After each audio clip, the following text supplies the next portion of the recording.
예수님께서 이제 성전 안에 들어가시자 성전 안에서 매매하는 그런 모든 사람들을 다 내쫓으셨습니다. 12절입니다. 예수께서 성전에 들어가사 성전 안에서 매매하는 모든 사람들을 내쫓으시며 돈 바꾸는 사람들의 상과 비둘기 파는 사람들의 의자를 둘러 엎으시고. 예수님 당시 예루살렘 성전 안에는 이제 제사를 드리기 위해 제물을 이렇게 팔고 사는 사람들과 또 성전세를 내기 위해 돈을 바꿔주는 상인들로 가득 찼습니다. 원래 이 제물은 각자가 가져오는 거예요. 각자가 가져오는 건데 이제 이 성전을 관리하는 자들이 이제 종교 지도자들이 아닙니까? 제사장들, 종교 지도자들이 이 성전을 관리하는데 자신들의 어떤 이윤, 돈을 벌기 위한 목적으로 재물을 갖고 오는 것이 아니라 성전 안에서 재물을 팔았습니다. 특히 비둘기, 이제 가난한 사람들은 뭐 소와 양 이런 거 잡기 어렵잖아요. 그래서 가난한 사람들은 비둘기를 이렇게 잡아다가 제물로 바쳤습니다. 집 비둘기를 많이 이렇게 제물로 드렸는데 이 비둘기를 이제 밖에서 싼 비둘기를 사오면 트집을 잡는 거예요.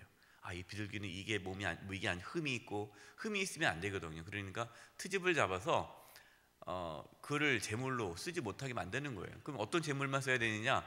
성전 안에서 파는 비둘기만 깨끗하다는 거예요. 그럼 어떻게 하겠습니까? 성전 안에 있는 그 비둘기를 비싸게 파는 거예요. 독점하는 거죠.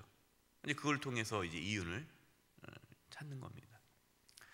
또 이제 성전세를 내야 되는데 성전세를 성전 세겔로만 받는 겁니다. 그 당시에 이제 세겔이 몇 가지의 종류가 있는데 성전 세겔이 있었어요. 성전 세겔.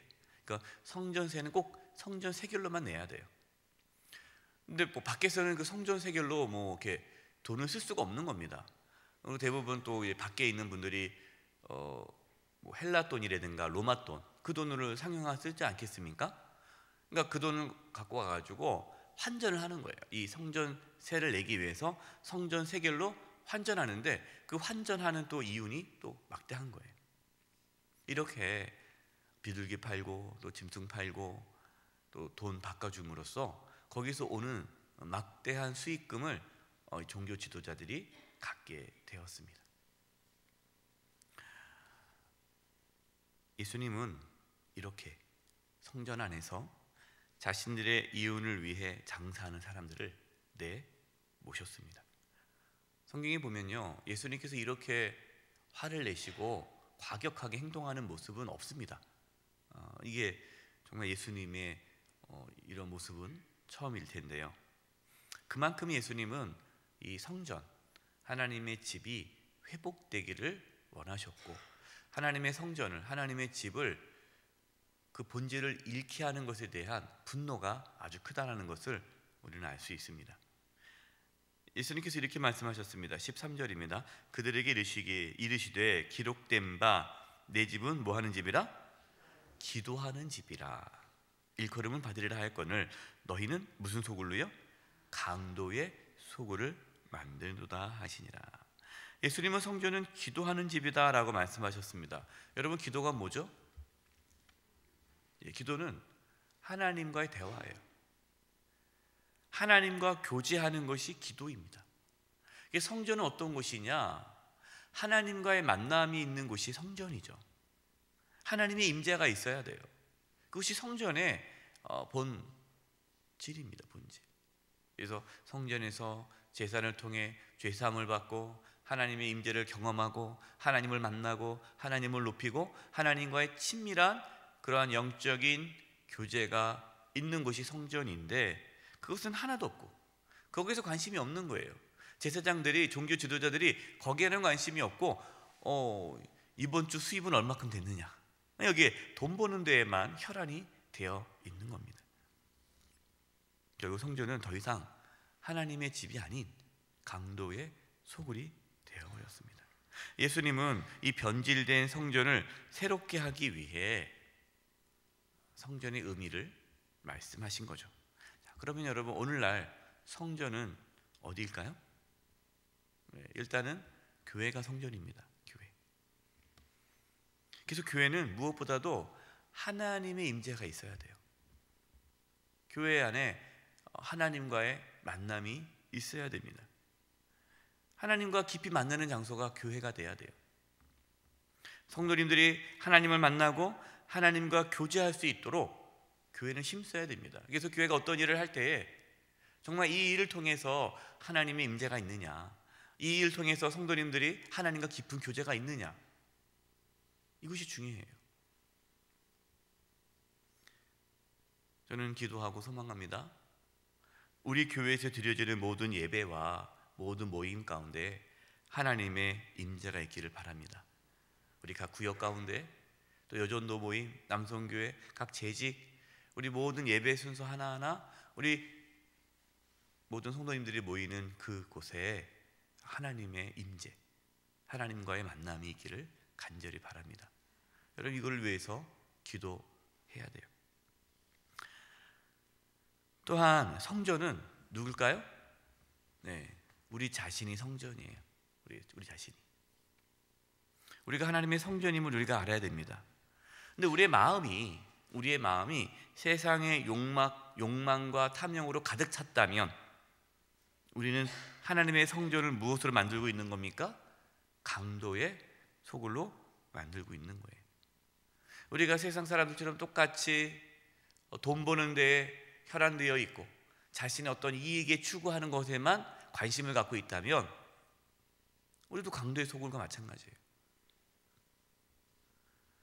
우리가 강도의 소굴로 우리의 몸을, 우리는 성령이 전혀 아닙니까? 만들지 않으려면 우리는 날마다 하나님의 임재를 구하고 하나님과 교제하며 살아가야 합니다.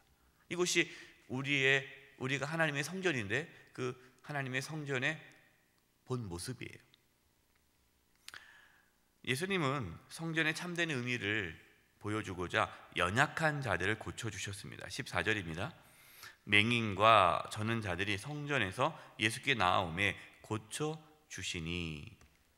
그 당시 맹인, 저는 자들은 소외된 자들입니다. 하나님의 저주를 받은 자로 생각한 거예요. 그런데 예수님께서 그들을 어디에서? 성전에서 고쳐주셨습니다. 이 말씀은 하나님은 형식적인 제사, 이걸 원치 않으시고 사랑과 긍휼을 원하신다는 것을 보여주는 거죠. 우리는 이렇게 하나님의 사랑과 긍휼을 경험하며 살아야 됩니다. 또한 그렇게 사랑과 긍휼을 베풀면서 살아야 돼요. 여러분, 이것이 우리가 살아가는 하나님의 성전으로 살아가는 참된 모습이에요. 종교 지도자들은 예수님께서 성전을 정화하시는 것에 대해서 분노했습니다. 당연히 분노하겠죠.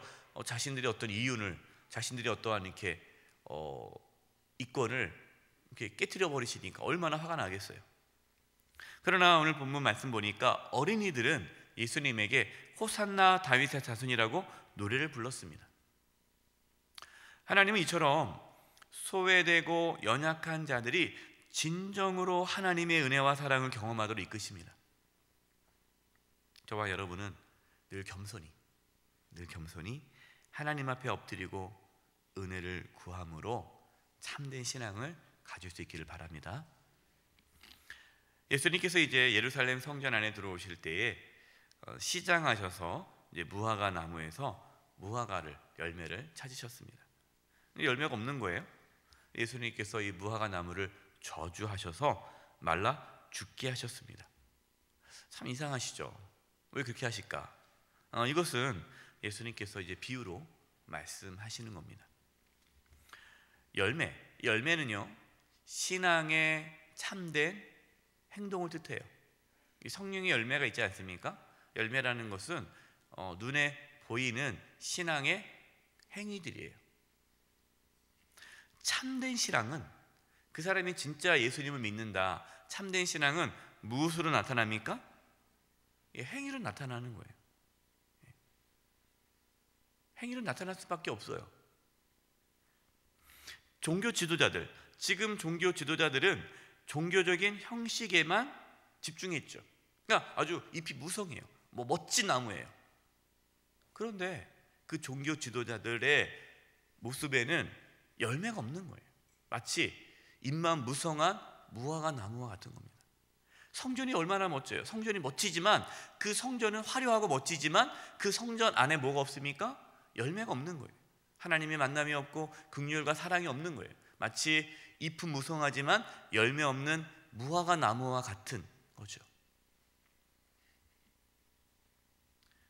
열매 없는 무화과 나무는 종교적인 형식만 남아있는 성도들, 또 성전을 의미합니다.